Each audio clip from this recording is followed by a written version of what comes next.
An emotional plea from one father at the Rhode Island State House as lawmakers took up several gun bills tonight.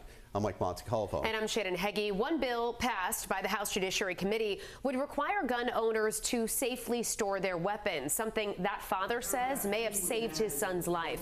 12 News reporter Alex Torres-Perez was there and has the debate from those on both sides of the issue. Alex?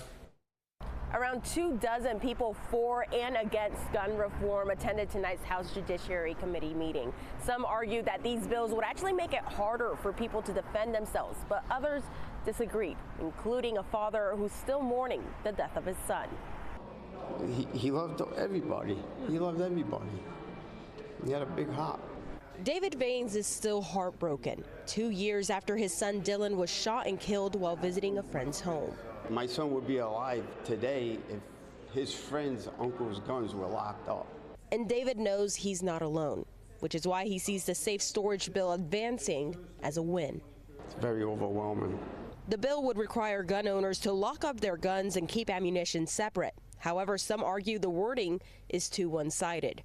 You got bills that have decent intentions, but are worded terribly, and all they do is hurt the honest, law-abiding citizen who just wants to protect themselves.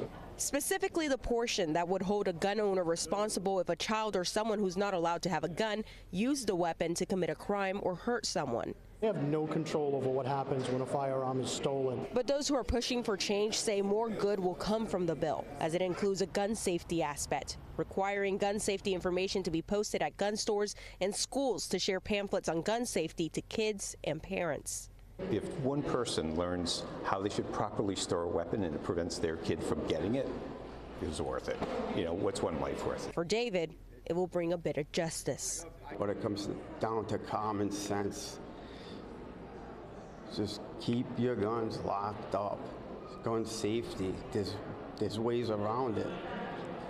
If you're not home, lock your guns up. State lawmakers can vote on the gun reform bills as soon as Tuesday. If passed, it will head to the Senate for a vote before heading to the governor's desk. Reporting at the state capitol, I'm Alex Torres-Perez, 12 News.